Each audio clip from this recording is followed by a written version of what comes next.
Well, I think we have a quorum to begin the meditation. Morning, Chris. Morning, Mary.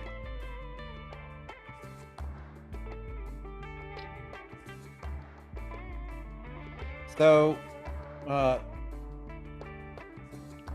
I learned something many years ago. So let's begin a meditation so that we can drop into the head space and mind space and spirit space we want to be in for our time together.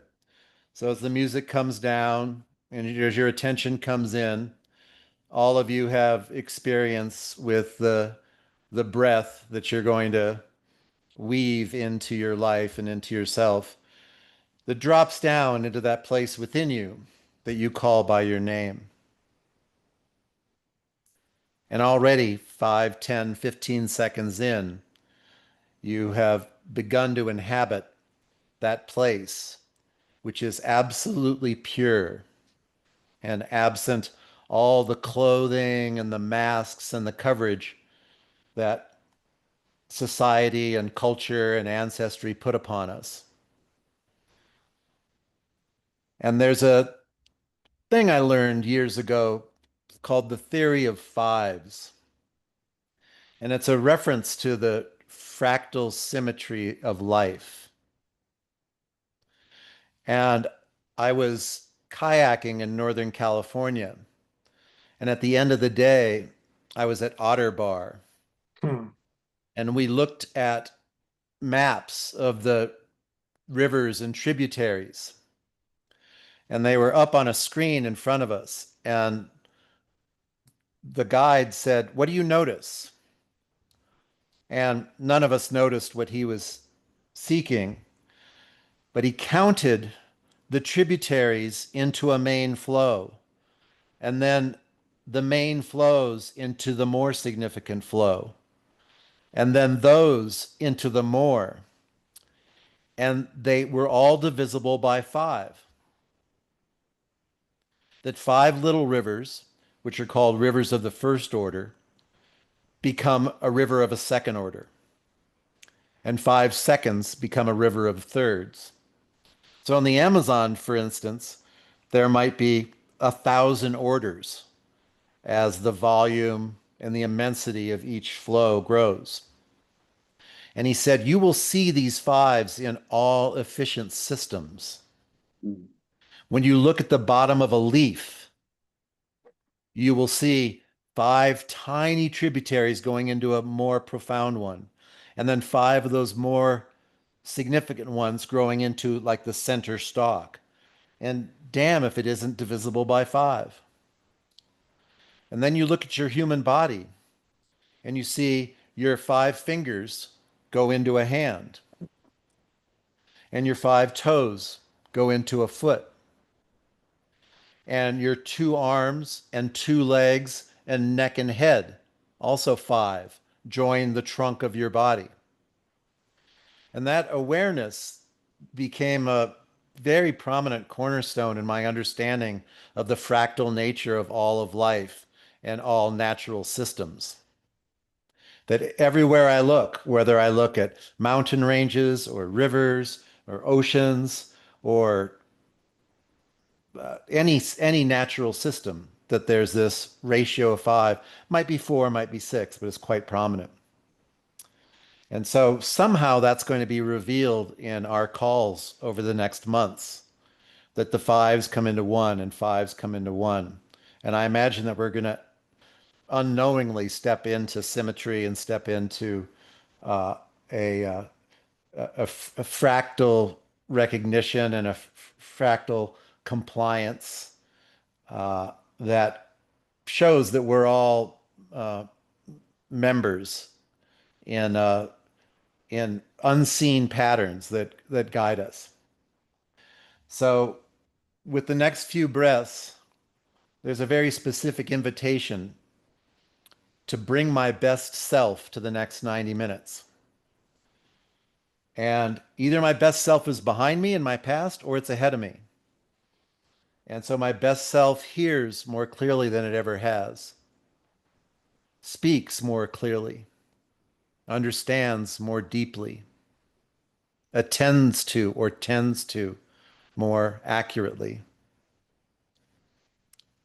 engages more lovingly than ever before. New personal bests. So, with the next breath and an invitation to bring my best self, this meditation is closed. And as a follow-up to that meditation is a short introduction of my dear friend Jeff Vander. He is somewhere on your screen. Jeff lovingly made his backdrop the property in Mexico, even though he's currently in Costa Rica. And last night when I went to bed, I was thinking about Jeff, and I was thinking about how it wasn't how I would introduce him, it was how he's impacted my life. And uh, Jeff, uh, perhaps more than any other, has been a welcome mat to an ever expanding field of understanding and challenge to my worldview of anybody that I've ever met. And even with a show of hands right now, how many people sometimes think that you have ideas that are so crazy and so out there that I really don't share these with anyone? And I share those with Jeff, and he almost every single time has considered them, have experience with them, and then defines or describes or somehow expands me into them. And I can't imagine a greater gift that a friend has given me in terms of uh, there's no topic, however crazy. It can be about history, it can be about future, it can be galactic, it can be cosmic, it can be um, uh, atomic, uh, it can be energetic. And I'll go, so what about this? Have you thought about it? He goes, oh yeah, oh yeah. And it's almost always met with an oh yeah. And that is what is, I wrote him this morning and I said, I'm so excited to be with you today because it's possible that all of you may have that relationship with him as well. That he's kind of a minister of the infinite. And I've definitely never thought of those words or said them before. But what an amazing attribute to bring to a day or a minute to be a minister of the infinite. Like there's always something beyond my ability to see or describe. And so, without further ado, whatever the word ado means, I'm going to have to look that up. Uh, Without further pause or hesitation, I introduce to you my dear friend, Jeff Vander. Thank you, Chris. Thank you so much for the invitation to be here. I love seeing so many familiar names and or faces. And some of you I met just last month. And as I was reflecting on our time together today, I was appreciating the perfection of starting with Dave Zabosky and hearing and learning and imbibing the wisdom of principles of or universal principles of creativity. Because as humans, we are immensely creative. We have vast capacities to create and recreate our lives and the world powerfully and profoundly. So it's an important recognition to begin with. And in one of Chris's welcoming videos, Chris, you talked about the reasons for gathering. And one of them is we look around and maybe we read the headlines. We see a world that is a little bit nuts right now and clearly in need of wisdom. And so, one question we could ask is what has changed between before and now? Why now? Why is there an imperative for the Irresistible Wisdom Network? Because I would say that it is imperative. So, for fun, I'll share a few quick slides. This is not a slide based presentation, but nevertheless, it's sometimes helpful to have a visual. So, this morning, I was meditating, and a new framing for this quote presentation came to me, which is in relation to complexity and increasing complexity. So probably you've noticed, it seems like a lot of people have noticed that life has been getting more and more and more complex. In fact, the arrow of evolution is towards greater complexity, life forms of greater complexity, and in the human experience, systems of greater complexity. And this demands more of us intellectually and even more of us than our intellect in order to respond appropriately. So here's a model. We can hold all models lightly. Nevertheless, this one is interesting to me because it talks a bit about the progression into greater complexity and beyond. So starting with obvious systems like a water faucet, you look at it, so your senses report various things, color, shape, and there's a mental category. Oh, and I know how this works. It's a water faucet. I turn it on. And yeah, there are different types of water faucets. And in some countries, you turn it this way, and other countries, you turn it that way. But basically, cause equals effect. It's super simple. It's obvious. There are best practices. And then there are systems that are more complicated than this, of course. Think of software. If you're an accountant, you know who you are, right? Like software for accounting is really useful, and it's complicated, and you really have to learn how to use it. And if you know how to use it, then you get good outcomes. You know, cause leads to effect in an elegant way. There are good practices. There's more than one way to do accounting, so maybe there are multiple good practices. And systems get even more complicated, they become complex. And in complexity, you're actually part of the system. And there is emergence. So suppose you're using software to try to reach an audience of people who might be interested in your wisdom. Well, it's not as simple as just put up a website. You know, that is a lesson many of us have learned. Like, oh, this is so great. You know, I'll just share it with the world and crickets. So you have to know your audience. You have to know the zeitgeist. You have to know what's of interest. People are complex. It's not as simple as software, even complicated software. People are more complex than that. So emergence is a feature of complexity. When it's not predictable, uh, novelty is possible, which segues into the next quadrant of chaos. And this is where I would say we find ourselves now in society.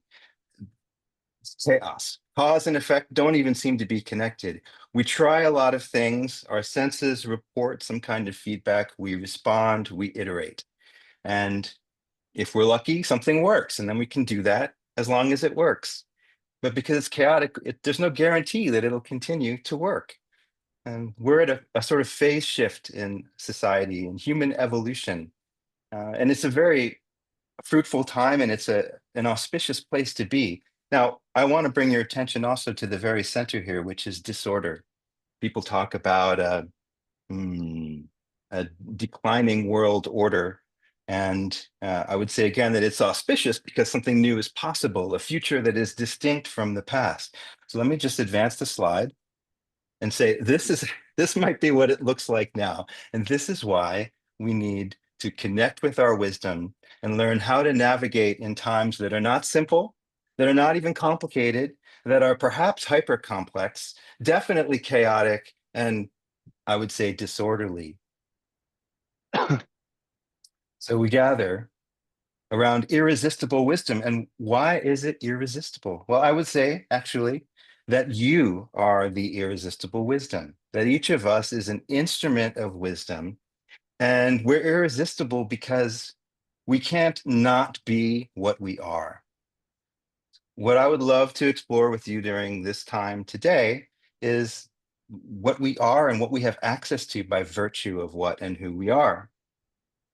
So yeah, we can think of this as like part one, you are the irresistible wisdom and resistance is futile. So I want to say that your body, heart, mind system is a tuning fork, potentially even a tuning fork for truth. depending on how you use it, what you're interested in. If you're interested in what's true and what's real, you can attune to that very efficiently because the body is built to attune to what is, to reality. And also, I would say in the process, we're tuning to what is life affirming.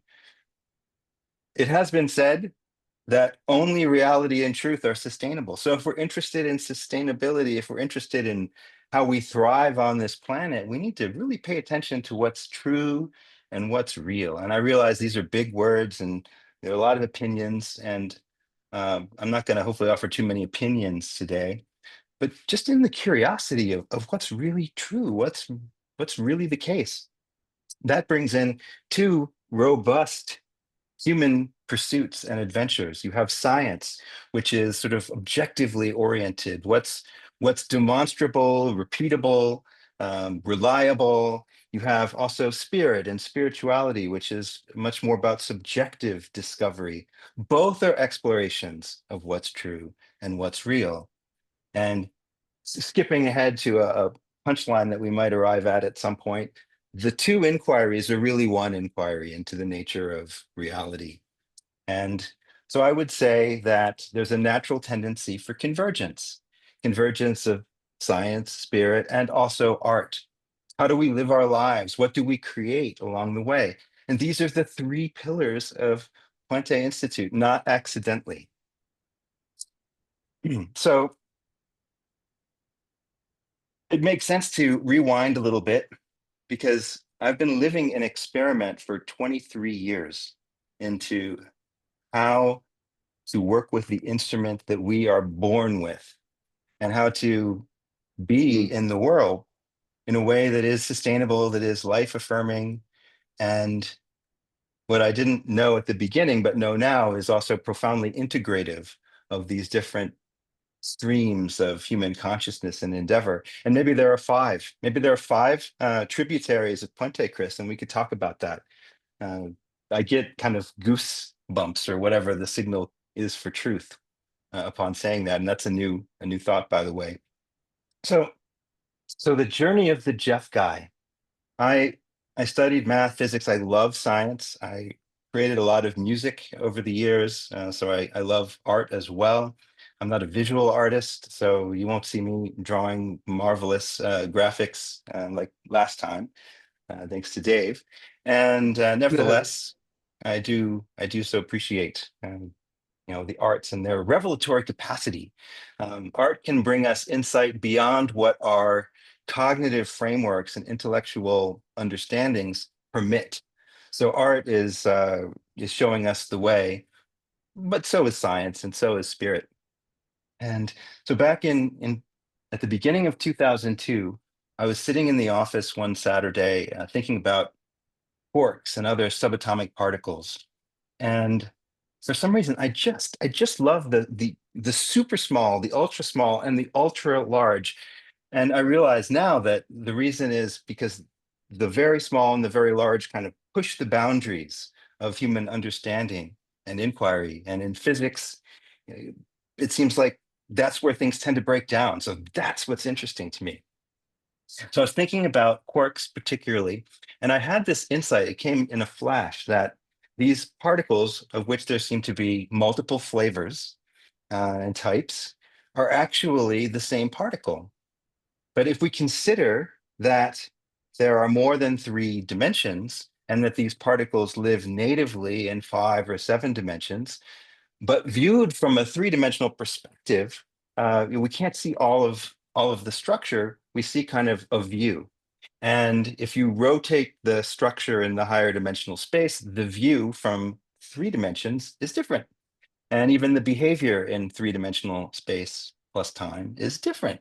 And so I just saw all of that in a flash, can explain the different types of particles, but actually what's occurring is a single type expressing in multiple ways. So something unified profoundly beyond these ideas about fundamental particles. And I had some kind of energetic activation that started at the lower end of the spine, and this kind of warm, glowing energy grew and moved up the spine and reached the top of my head. And before I knew it, I was lifted out of the chair. I really felt like I was lifted out of the chair, like if you pick a cat up by the scruff, and then I was danced around the room. I was moving, maybe like one would do in a conscious movement class, but completely spontaneous. And I didn't feel like I was doing it. That was a really important point. And then I was at the whiteboard drawing equations, and it was so interesting to me. No fear arose. Nothing in me was afraid, but pretty much everything in me was really curious about what was going on because I'd never heard about a Kundalini awakening, which is what it was. I didn't learn that for another decade or so. I didn't have friends or spiritual teachers or mentors to say, oh, this is what's going on. So for me, it was completely novel and unprecedented. And it became the science experiment of my life to learn what this was and to work with it. And when I say work with it, it's because subsequent to this activation, I could feel in my spine and elsewhere in my being a kind of signal of alignment, of rightness. When something was true, when something was beneficial, I could feel a yes. Mm, And so I began to work with this signal. And I used it in writing music, I used it in writing software, I used it in all facets of life to make decisions. And it, like I say, was the number one experiment for me and continues to be. Now, the more I worked with this signal and knowing, the more it became conversational. So I could ask a question and feel the yes. And then I started to feel other signals. I got the equivalent of a no. Another signal, curiously enough, would indicate the presence of judgment. So if I was in a conversation or just around people and there was some judgment going on either in me or not in me, I would feel it. And then there was kind of inner practice that I would do to kind of bring peace to the situation. I might not say anything, but I would be aware of the presence of judgment and work to release it, at least in myself. And usually that has effects beyond the self. So so with the yes and the no and various other ways of knowing, I set off on a journey to see where it would lead. And I sort of let go of any notion of a 5-year plan or career path or where I was going to live or even where I was going to be. And I just started following the yes. And if ever there's an autobiography, the title will be Devoted to Yes.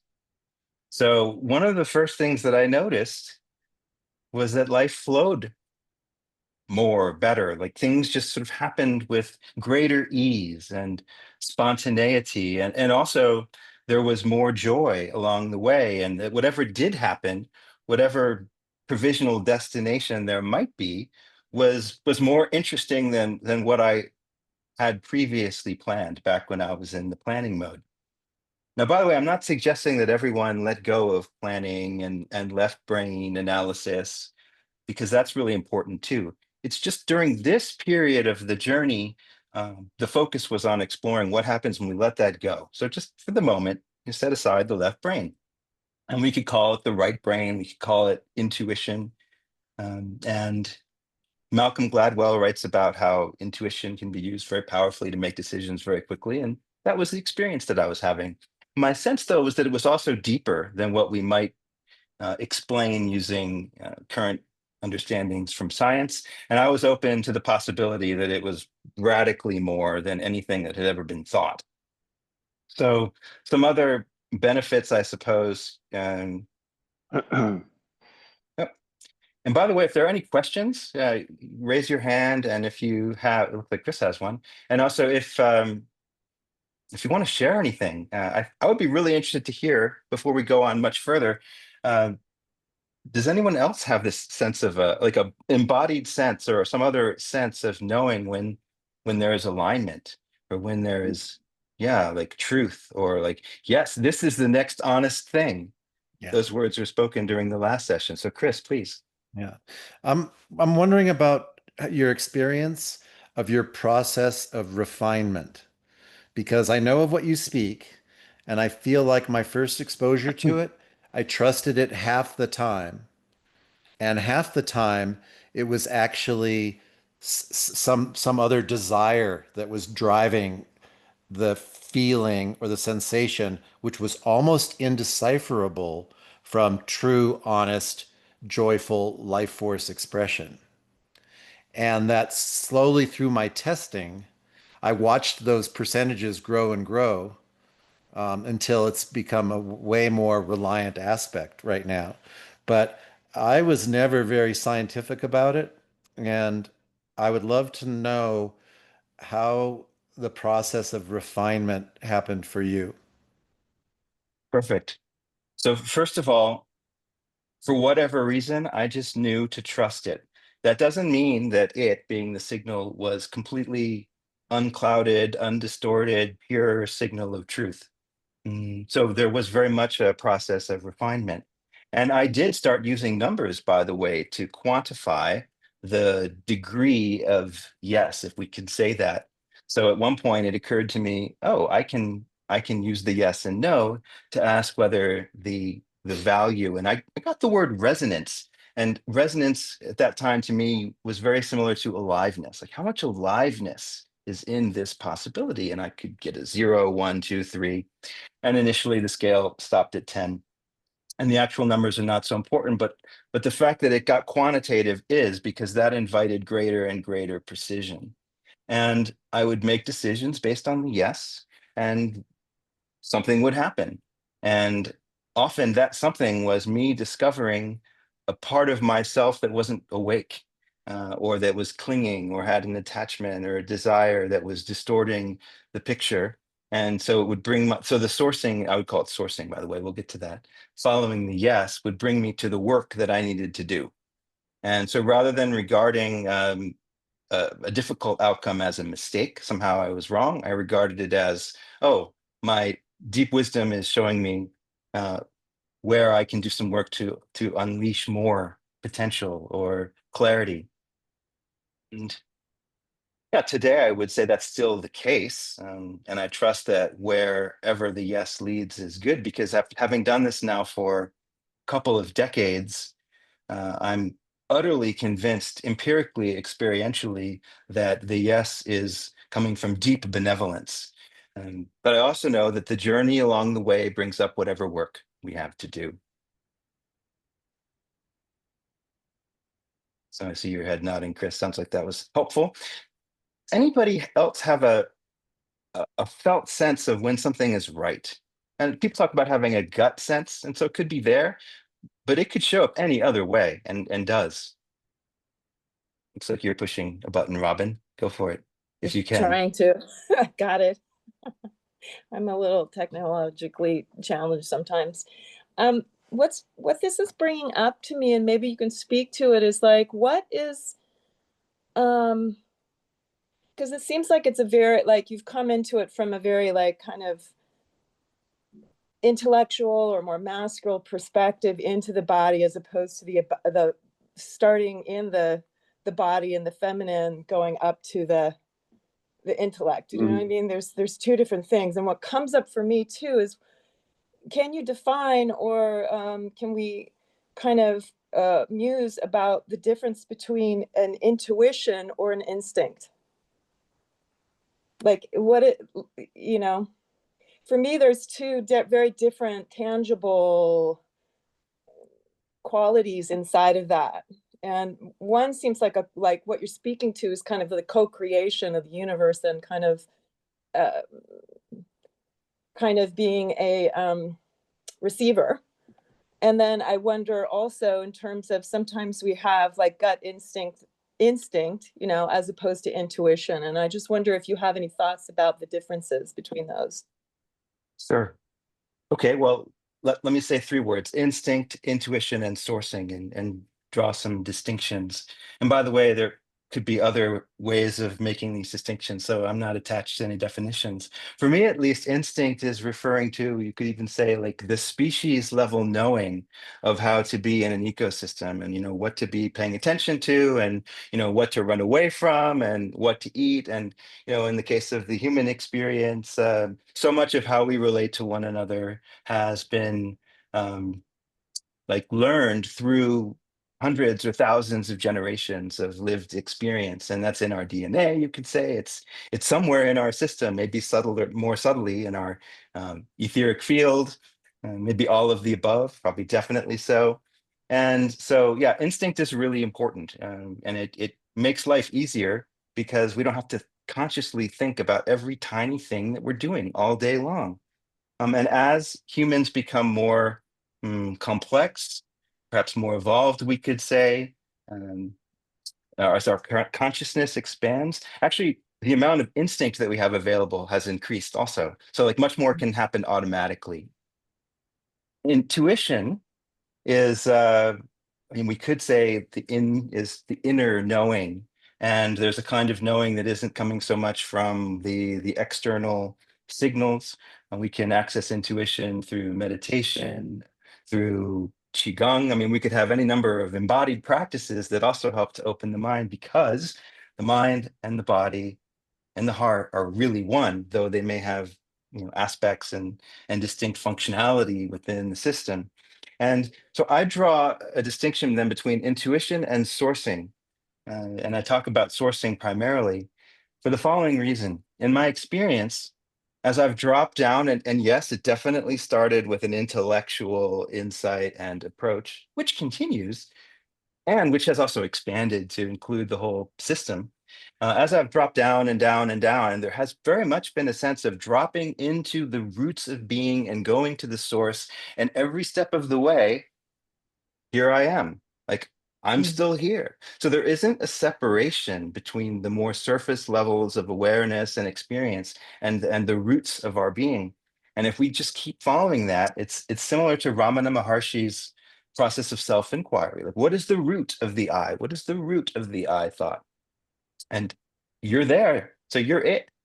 Um, mhm, and this is the source. This is the source of our being. So I talk about going to the source to get to access the nutrients for life, the information, and in some cases, the information that can help to make wise and inspired decisions. Whereas with intuition, it could be about, like, hey, I want to talk to my deceased grandmother, which is great because we can do that actually. We might not necessarily be accessing the deepest wisdom in the process. So with sourcing, the intent is to access the deepest wisdom. And then mm, if we think about the nutrients that we're tapping into coming up through the root system of being into our bodies and our life expressions, I would say that's a very valid analogy. That's what we are mm, doing. And that's one reason why the act of sourcing is creative. It's bringing in the new and the nutrients, and it's very much in service to the world because it's feeding the world with mm, wisdom and alignment. And so so another thing that I discovered in the process of practicing really relentlessly and with great discipline over time is I became more tuned, I became more aware, dare I say, more awake. And the people around me also reflected more attunement, aliveness, awakeness, etc., healing even. And I have experienced spontaneous healings, I've seen what happens when beings come together in high service, and deep service. Physical ailments and psychological conditions can be transmuted very quickly because we're actually mm, accessing power in the mm, process. mm. So I said a lot there, Robin. Was that helpful? Yeah, no, it's really well spoken, and it definitely codifies what it also brings both worlds together for me, is that deep feelingness, and also, I think it's really important that we have that we come at it from both sources, from a divine masculine and feminine, which we all embody, but also from the intellect and also the wisdom of the body. Sometimes I think, like Dave was speaking to the kindred quest, and sometimes I think that a lot of the sourcing actually comes within, because we're a universe within ourselves. If you look at the fact that each of us are our own biome, and so there is a kind of a universe inside of us. And I often wonder, like, how much of my actions actually are coming from that which is in my gut, you know, because there's so much life and its own intelligence, that isn't, from my brain, but it's actually the intelligence of my gut, literally the kindred quest of all of those organisms inside of us coming to make a whole being. So I often wonder how many times I'm actually informed by that other internal universe, if that makes sense. Well, and do you ask that question? So where is this coming from? And you may be able to feel it. Maybe your gut will tingle, or maybe some other part of you will light up, because you can answer Yeah. these questions. Yeah. Yeah, no, I had to go through a pretty dramatic course of antibiotics, and my intuition right now feel like what I would call I feel very off right now. And part of that is I'm realizing that I'm actually having to like reconstitute that biome and that connection, because I feel very disconnected, which I get why some people after surgery or after taking it, they get very depressed, because there's no, there's that inner world needs to actually be reconstituted in a way, with care. So I'm in that process right now. So this is very timely for me to kind of consider what source really is and how it really comes to be. Beautiful. So thank you. Well, I have a curiosity based on what you've shared. After your microbiome has recovered, in some sense, you're not the you that you used to be, because these are new organisms, these are new dynamic balances. And to what extent is this like a microcosmic version of what we're going through at the level of societies? We could see it that way. So when we have the individual lived experience of transformation, we can be that much more helpful in the larger world. And Yeah. so it's like you're being prepared. We can see that as a blessing, even though I'm sure the individual microbes didn't feel that way when the antibiotic was doing its thing. Yeah. Mm, Yeah. No, it's a really right. interesting musing right now. And I can also see, like, the microcosm of, of our individual lives versus, what we're seeing unfold on the global, on the global stage. Yeah. There's Well, one of always. the wisdom principles is as within, so without, or as above, so below. So, Mm, I thought about the Hermetic principles, but they've been around a couple thousand years, and there's an opportunity during this time to bring forward some new relevant insights. But certainly, yes, there is a universe within, and it's in one-to-one correspondence with the universe without, is what I find. So whatever's happening anywhere mm, is also happening mm, in our body, and mm. and this relates. Um, to the social body also, because if we look around, I'm going to use we statements here, I hope you don't mind. If we look around and we see people who are doing things we don't like, we reach a point in our awareness where we can't just say, oh, they're bad people. Like, where is that in me? How Yeah. am I part of this pattern that's playing out? um, the non-dual teachers will say there's only one thing going on, so they don't think Mhm. that's not you too. Right. And then we're actually in a powerful position to make change, because when we realize and can take responsibility for changing it in ourselves, that sends all kinds of signals out through the fabric of Mhm. totality. And the quantum physicists are talking a lot about how there's one wave function. There's only one thing going on. This isn't esoteric stuff. I mean, it is, and it's totally available here and now. Um, so wholeness is important, and I've found that there's a what I call wholeness empowerment. And if we're only coming from mind, yeah, we can do certain things. If we're only coming from heart, not that we'd ever only be coming from heart, but like predominantly, that's great. If we're only coming from gut, whatever that would look like, that's cool. Like, we'll learn a lot from these experiments. I appreciate one of the prophecies of the Americas, which is the eagle and the condor coming together. So the eagle representing the north, representing the mind, we could say representing technology. There has been a kind of enlightenment, a northern version of enlightenment. And there's also a southern version of enlightenment. And I really feel in an embodied way, it's almost like a Kundalini rising up the spine of the Americas, from South America up the Andes into Central America and continuing on. And it's an awakening of the heart, and it's an awakening of the body. And Mhm. so our connecting and reconnecting with Pachamama is integral to this process. So I hope no one has the sense that this is intellectual talk. This is about the wholeness that we are. And again, we can't not be what we are. We are utterly irresistible. And that means we can't not be also the roots of what we are and the sourcing that is available to us. So there's a useful practice that comes from being able to discern the yes and follow the yes. And that is one resonant step at a time. Again, I'm going to refer to the last call. I don't know if it was Chris or Dave who said the next honest thing. Um, to me, the next honest thing is the next resonant thing, the next highly life aligned thing. And in sprawling complexity, we don't have the ability, um, the certainly the luxury to look at the whole picture, the whole landscape, and say, "Oh yeah, that's where I'm going." We can feel in the moment the direction and take that step.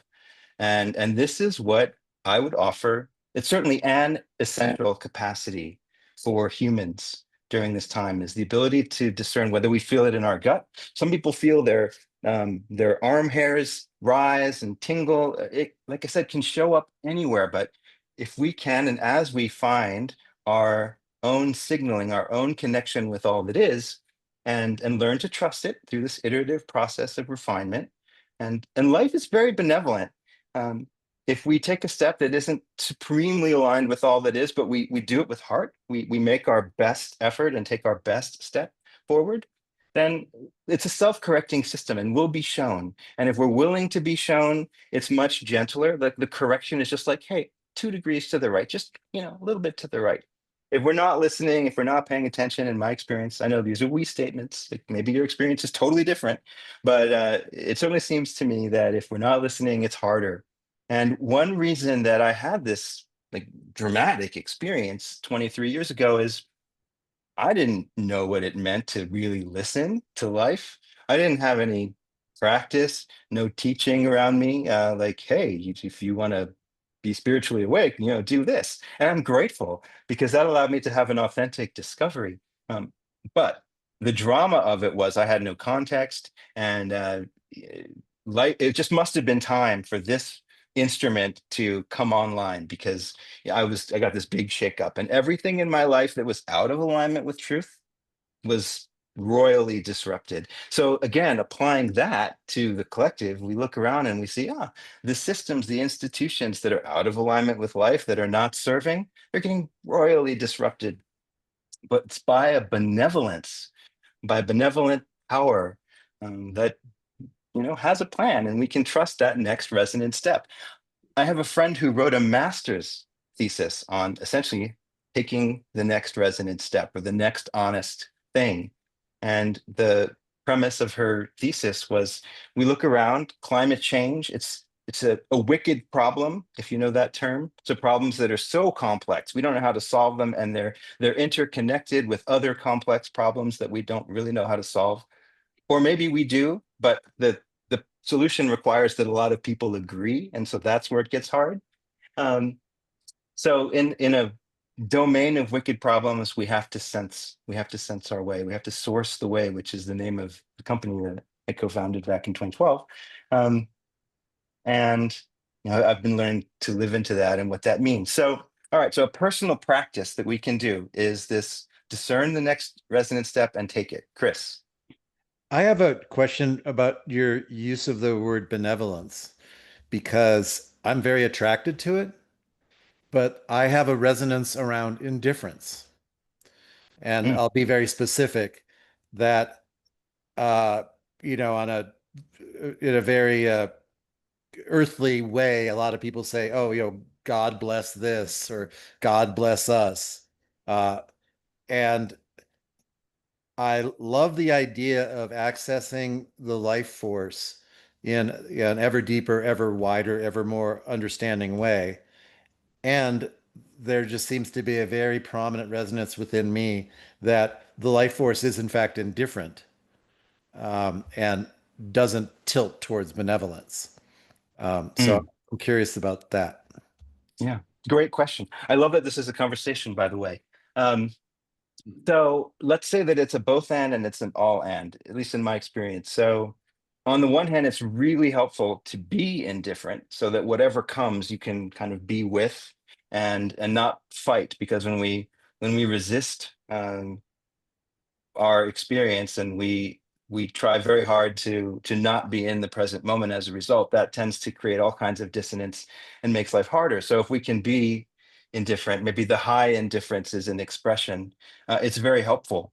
From the point of view of life force, yeah, life is doing what it does when the volcano erupts and the ash cloud, the pyroclastic flow happens like it did in Pompeii. If you're in the way, you know, it would be hard to call that benevolent.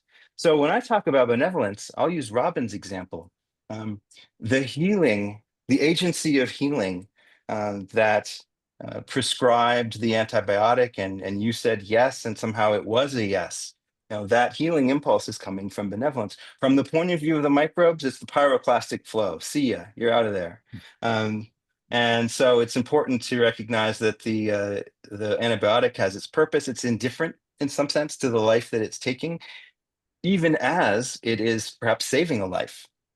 So that saving a life would be coming from the benevolence. And if I were to calibrate the different depths at which things are happening, um, it's a multi-layered system, and some of the layers are the pure benevolence that's looking for the highest good.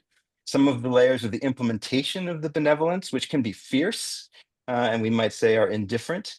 And then there are other layers besides. So Thank yeah, you. Tony. One of the things I've been challenged with, and I'm still working with, is my emotions.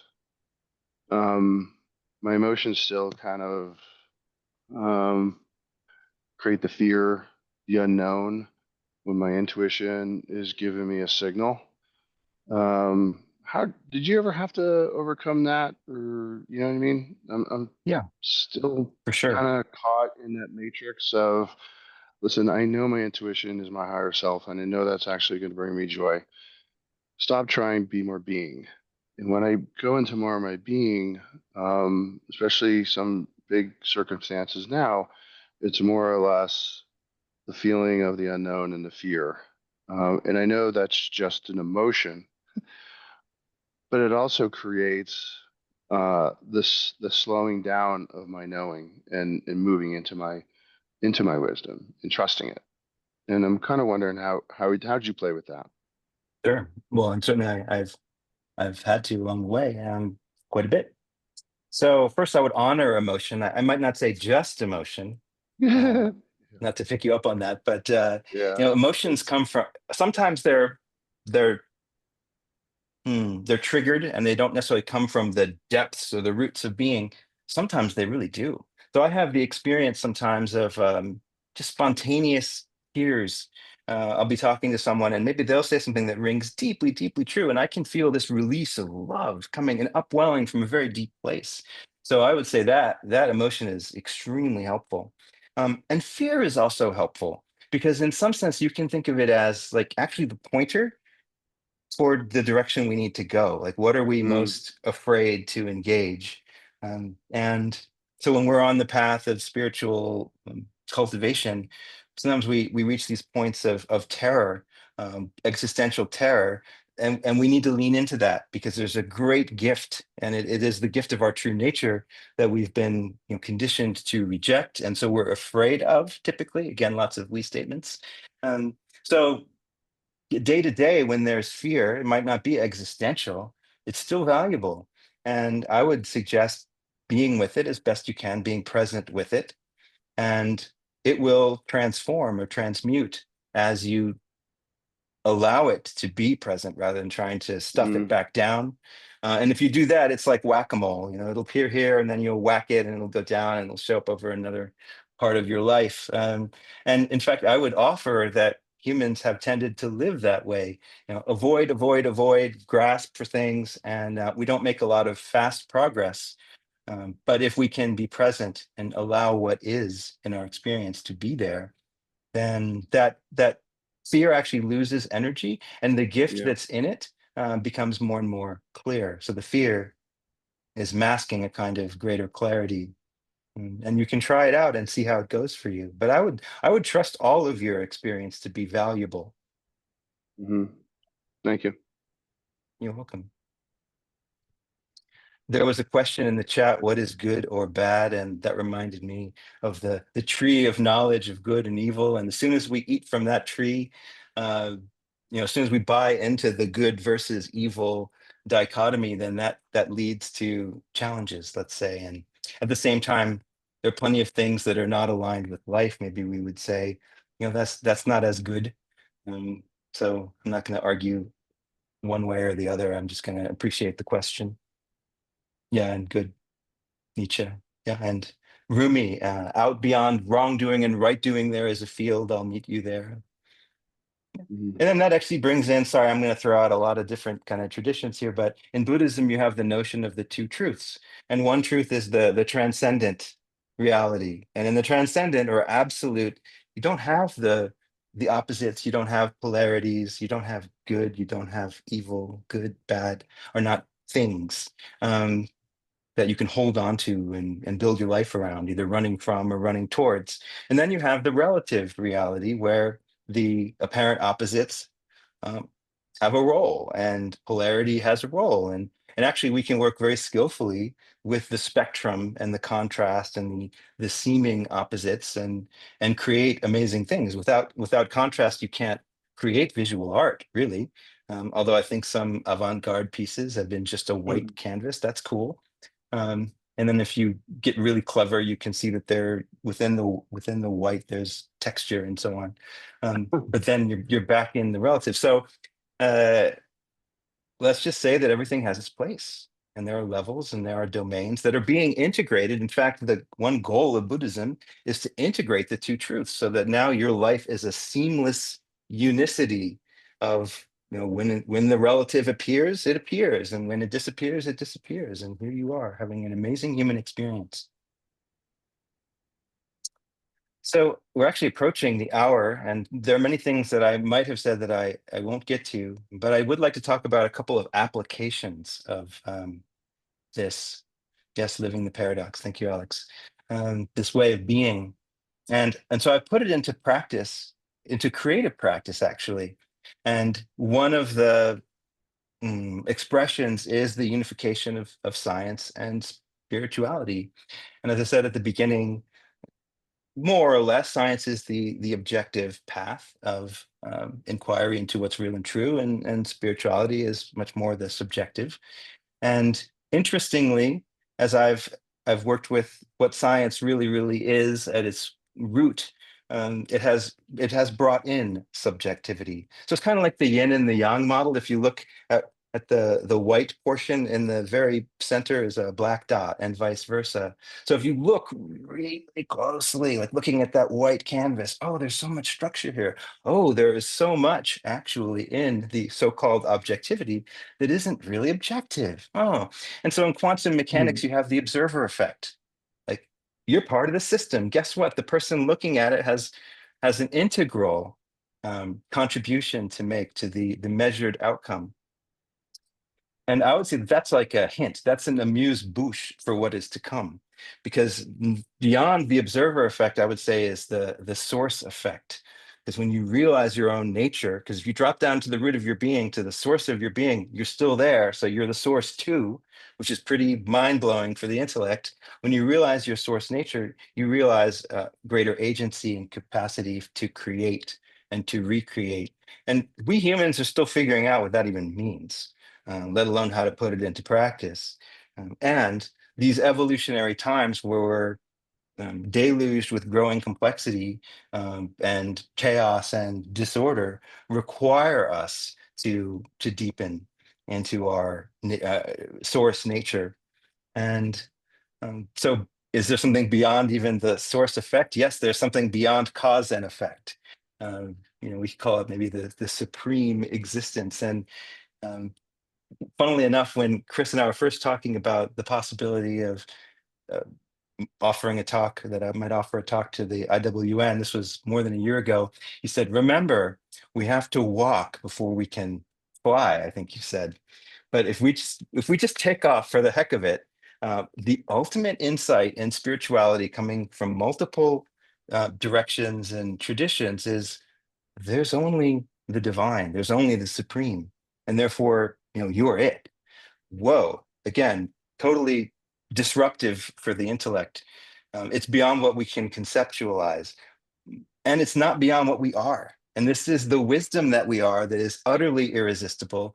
And it's just a matter of time before even science in its methodological approach discovers these very same roots and principles.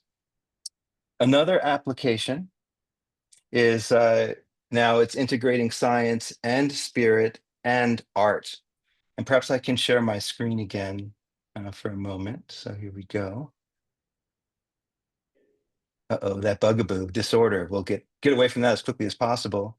And we'll just pass through this slide. And we'll note that our ability to make decisions gets better as we can bring in more of our capacities, including our capacity to source the yes and the next resonant or honest step.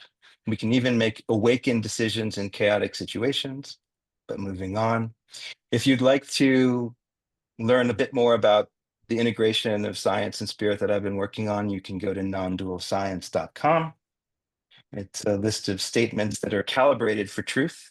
And then here is what I was actually wanting to talk about. Beyond Every Teaching is a book that has been in the works now for going on 4 years. It arrived initially as a lightning bolt on a flight from Chicago to Los Angeles, in which I had this clarity around the ignition of awakening. And that turned into a transmission, and then that became one of 66 transmissions plus a prelude, so 67. And every one of the statements at beyondeveryteaching.com, if you want to go there at some point, has again been calibrated. So here I'm using the yes and the capacity to calibrate precisely and quantitatively to check, is this phrasing correct, most deeply true from the perspective of source or the supreme? Is it most fully loving? Is it most fully benevolent? But a benevolence beyond the good versus not good kind of thing. It's like the deep source benevolence. And I tell you, it has taken every day of the last 4 years to polish the transmissions. Also for the visual art effect, as you can see, they have a shape. And I discovered that if they didn't have this kind of flowing feminine shape, they couldn't possibly be complete. Because the masculine, the feminine, and every other aspect you might think of and name has to be incorporated in the expression of wholeness, at least to the best of my ability. And I feel that humans are writing a book now, a brand new book, in which we're able to synthesize our ways of knowing and our many gifts of wisdom to create a world that is actually flourishing. And until we do, we have work to do. So the Irresistible Wisdom Network is game on, and I won't be surprised if it continues past 12 months, but let's see where it takes us. And perhaps that's a good note for me to end on, Chris, and everyone. Thank you. Jeff, being in downstream of your thinking is just one of my favorite things in my life. So thank you so much. And as I look at this screen, I want to thank everybody for being here. This is not the signal of the end.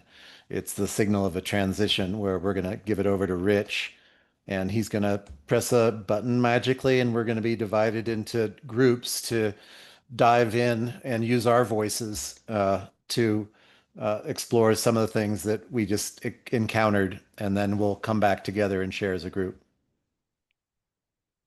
We got a hand up with Isabella. Would you like to step in? If we're going, I don't want to disrupt the timing of it, so I can come back and we can do it in the whole group. It's fine. Awesome. Okay, everybody, I'm going to break us into groups of 3. And Chris, do you have a guidance on time for this? I think it was just really like 6 minutes, 2 minutes each. There we So go. make your thoughts concise, and then we'll come back and visit all together. Okay, everybody ready? Let me breakout rooms.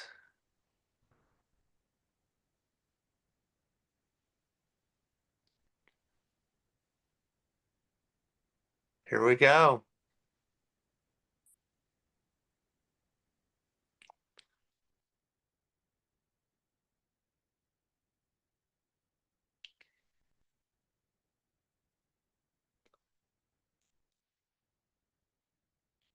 Weatherby there.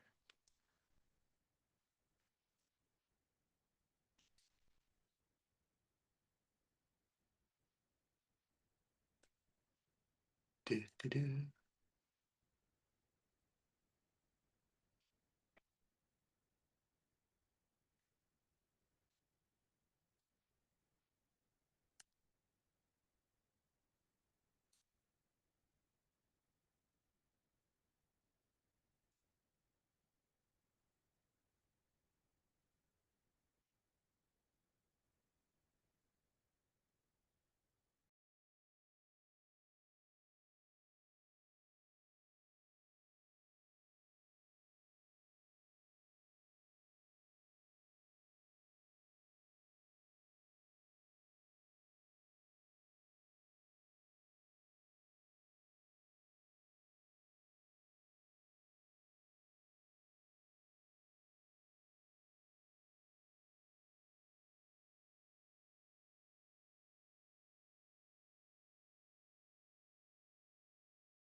Love the earrings, Robin. Thanks, Rich. You recognize them? They're beautiful. Thank you. Little hands made these. We have all those around, I've Yeah. all those little things surrounding me here. Yeah. Yeah. I wear them and I love them. It's a constant reminder of just that portal that we all cross together. Yeah, I wasn't in a room, but I was thinking my thoughts were, it's one thing like when we're moving towards the next, to residence and sourcing truth and moving, making good choices. Jeff, where I was in a room all by myself, I was just sitting there with my own Oh, thoughts. I Sometimes think that's the best. yeah, I know. And so my thoughts were, I didn't get to share with anybody. My thoughts were, I think I've made not towards going to the thing with the highest resonance, but of moving, of not making the poor choices. yeah. That's like the path of Lord. least bad. And I don't, and my Yeah. question is that a way to awakening or is it just the journey you are constantly, you're always on that path? You're looking good, my friend. Oh, thank you. Yeah. You're looking good. Yeah, it's been a big year. Okay, so Chris is still out. Let's see. And Dave just came into my room. He was on a Zoom call. He was actually leading a Zoom seminar. Otherwise, he would have been on this call. And he finished his, and he's in the room right now. Hey, Rich. Say hi. Hi, brother Dave. Hello. Dave. It's Dave. Hey. Yeah, he's definitely going to watch the recap of this one. It was really poignant. Yeah. Yeah. Yeah, and it was very, of course, timely to just what I needed to hear today. Hmm.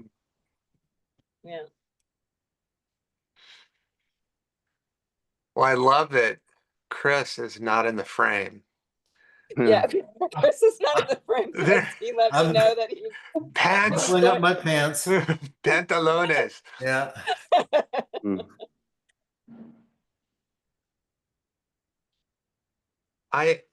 It's so good to see everybody. Chris, welcome back and coming back. And I'll say one thing. These meetings are so beautiful, and I so resist the urge to reach out to all of you individually. Like Mary, just seeing your face, it's been years. Like last time I saw you was pulling away from Breles, saying goodbye. So there's so many things I want to say to so many of you. Okay, we're all back, Chris. All right. Is Jeff here? There's Jeff, Chris, Tony, Mary, Steph, Josh, Isabella, Alex. Dave showed up. Hola, David. Hola. Yeah, I feel the same thing as Rich. And you know, I don't know how many people here have done the Pachamama Alliance trainings, but they do those 3 breakouts. And it ended up being a really treasured experience for me. I did it a few times, and one of them was during COVID. And uh, there's always people who are comfortable with their voice. I'm one of them. I'll speak up in any group, I'll volunteer. And there's always people who sit back, and we rarely hear their voices. When I see a hand go up and Tony have a question or Steph have a question or whatever, I'm super pleased because the vibration, the resonance of your voice helps me know you.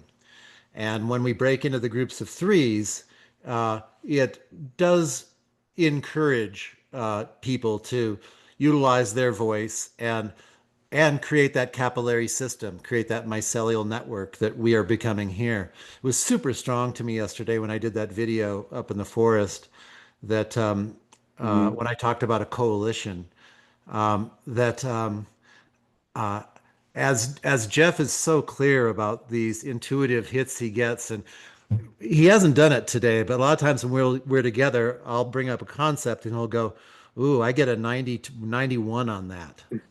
And he instantly goes to a numeric calibration. And I find it super endearing, intriguing, curious, all those things. But I don't move around with a lot of people that when we say, "Oh, should we go get Mexican food?" They go, "Oh, I get a 62 on that."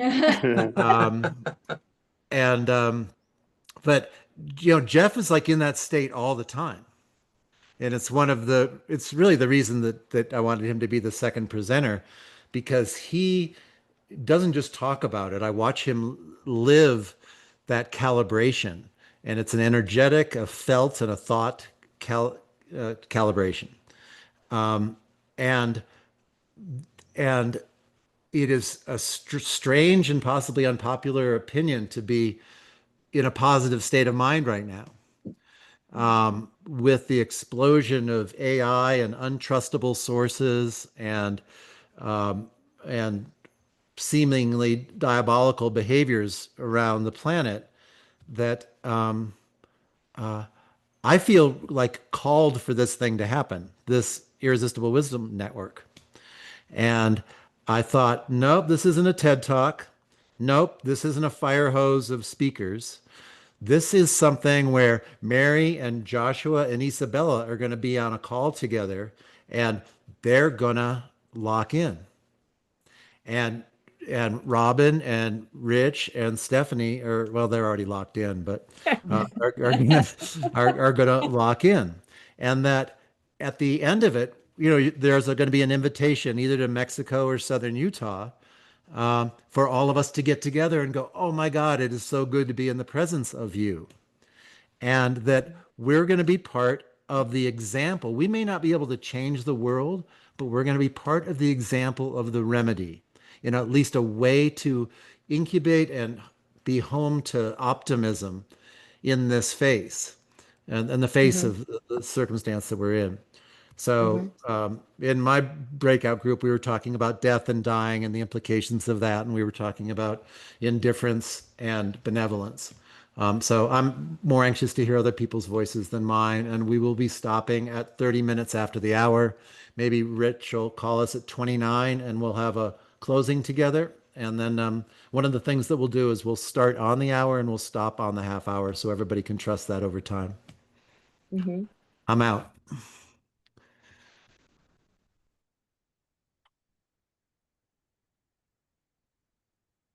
Well, I can go since my hand was up before. And so, but I have two directions, and maybe you can take it wherever, well, Jeff, maybe you can take it wherever you want. First, I'm deeply curious about the practice. It was like, so I don't know if you wanted to lead us through that, and whether it was a long one or something like that, or if there's somewhere we can find it maybe around the what you were talking to.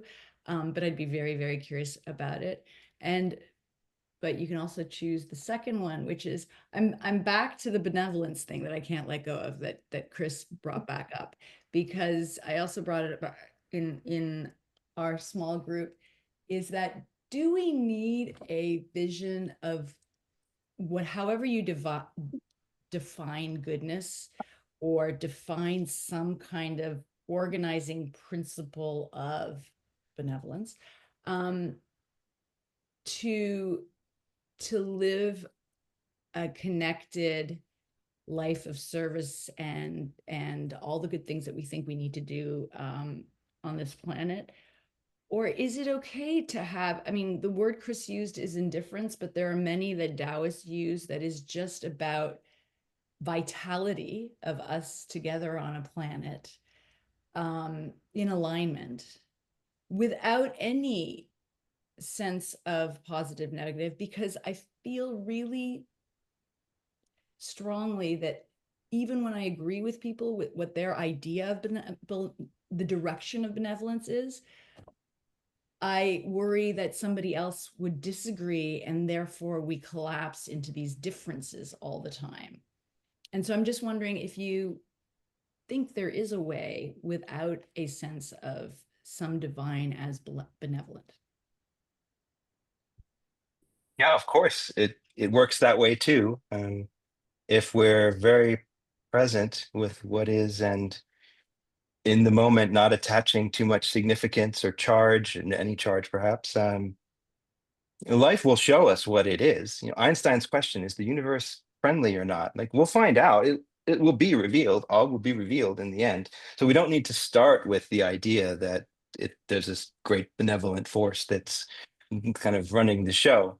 We might discover that's true. And when we speak from the place of having discovered it, then we speak with a different transmission, and perhaps that will resonate in people differently than when we come from concepts. But yeah, the problem with coming from concepts is they're a dime a dozen, you know. There's a lot of variety, which is great, but there's a lot of room for disagreement too. And then just super quickly on the first point, there isn't like one practice I can offer to say like here's how to do it, because like for instance, some people they see more, they hear more, they feel more, like clairvoyant, clairaudient, clairsentient, or clair cognizant, like you just know it, it just kind of appears in a flash. So and in our bodies there are like an infinite number of places where we might register a signal of one sort or another. So really the first step is to explore our own system to figure out, or at least kind of get a sense of how we might be connected. And there'll be multiple ways. It's not like you have to find the one that rules them all. And then we start to practice, and then we start to gain mastery. Now, if we need a quick way to try it out, the heart actually will work in most cases. Does something feel expansive or contractive, if that's a word? So there's that. Or does a particular scenario come with a sensation of peacefulness? You know, that would be more likely to be a yes. So Rich, you were talking about, as we were coming back, choosing the least bad options. It's like through process of elimination, we'll get to the better and better that way. Um, and perhaps that can be accelerated. Like if you have a menu, like which one feels most peaceful? Which one feels most joyful? Which one brings a kind of warmth or expansion to the heart? All of those and more can be ways. And I know the intention here is for many voices to be heard. And Mary, there was interest in what you were saying. So I'm going to stop here.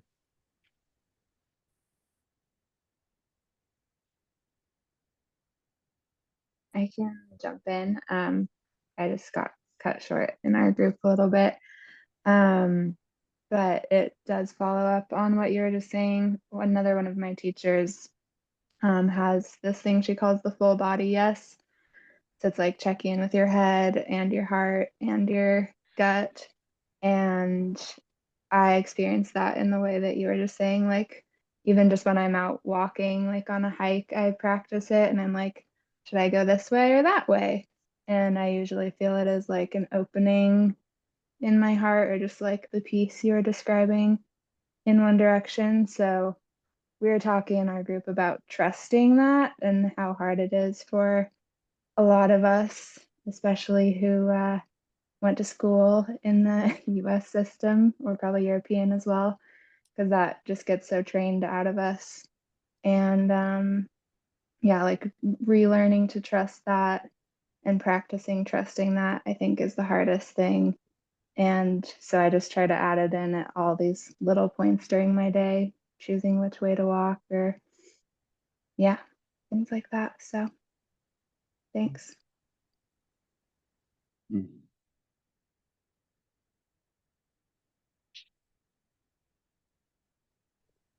I think there's no action too big or too small to uh, practice this and refine it. Um, you know, which cup am I grabbing for coffee in the morning? Or to, should I get married? You know, these are opposite ends of the spectrum with great implication. But if we save it for just the big things, we've lost 1,000 opportunities to recognize it in the whispers of life. And I know that's what's happened to me now. It's just like all I am trying to do is just to hear things I never heard before that were always there. And a whisper isn't merely a voice, it's a whisper is a metaphor for every subtle input, every subtle nuance that's there. And I'm better than I used to be, and I'm not as good as I intend to be.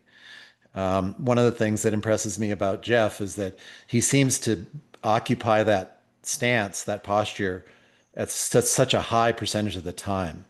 Whereas I drift in and out of it. And like when I need it, I go there. And even before the meditation today, the people who were on uh, the Zoom call early saw me go, "Oh, I need to conjure in meditation," and I looked away, and I went, "Okay, there it is." And I didn't used to be able to do that.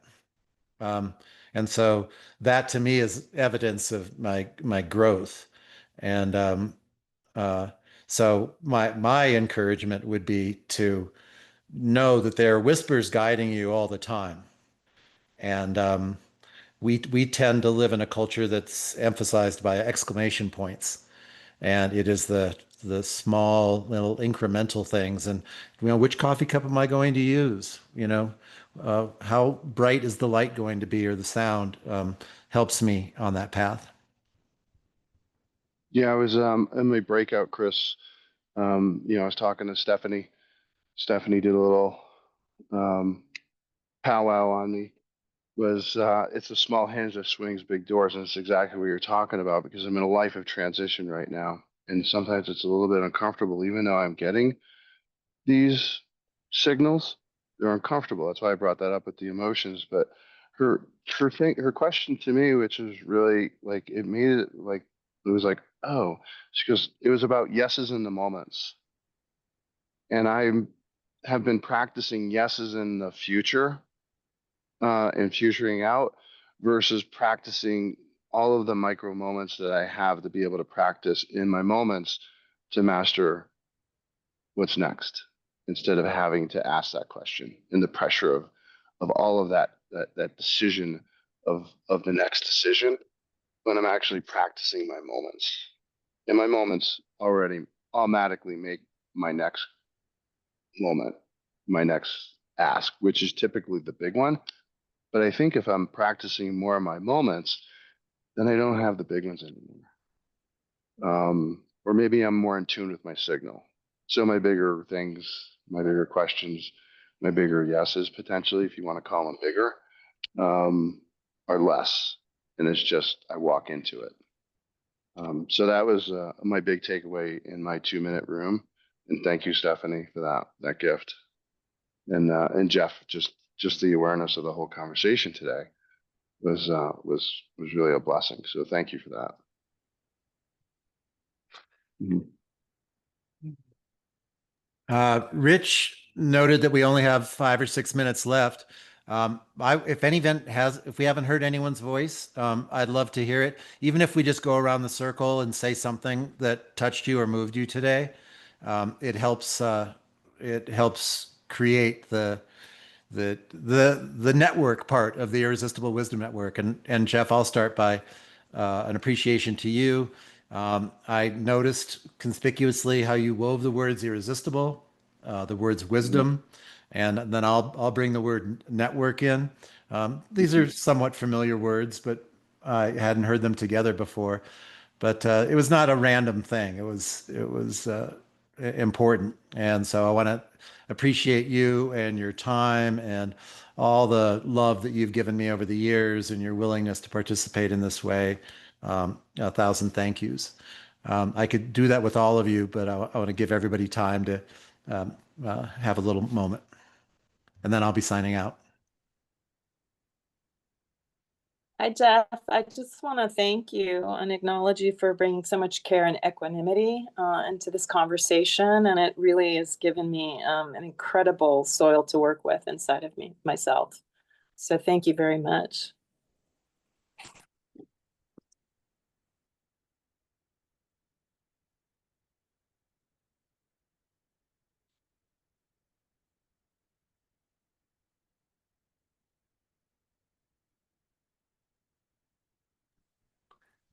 I'll go, Jeff. I there was that feeling of deep resonance when you opened with the word yes.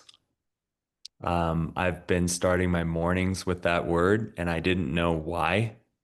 I had heard it somewhere, and it resonated deeply, as you mentioned. I got the tingles, and so here we are. Yes, I felt that all throughout this conversation. Thank you, Jeff. Mm-hmm.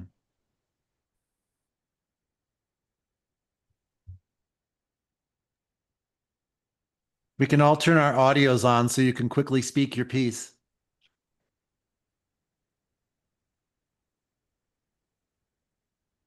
Jeff, I want to say thank you for your presentation. I felt really touched by your question, how much aliveness is in this choice? It's just such a beautiful question that's so life-serving. So thank you.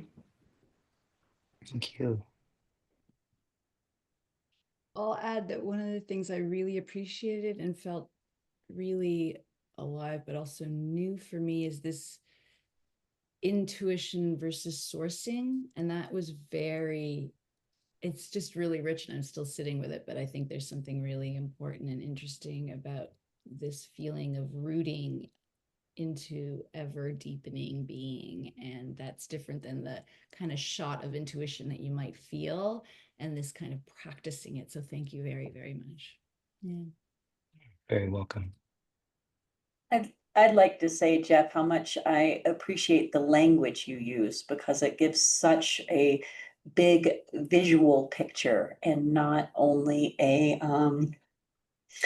verbal context. You can kind of see everything from your description of we live in a three-dimensional, but here we are trying to view into more, and being able to see that you can't, trying to use that root system in creating the access to the bigger dimensional space. Thank you. And the more I hear any language around resonance and feeling and sourcing, and I mean, it's always a reminder that it's available to us in every moment of every day and everything we do. So thank you, Jeff. Beautiful. And thank you all. I am super chuffed, to use a Britishism, to be witnessing the birth of a network of irresistible wisdom. I literally couldn't imagine having a better time today. Oh, And with all of you, you make it so. You too, Dave, in the background.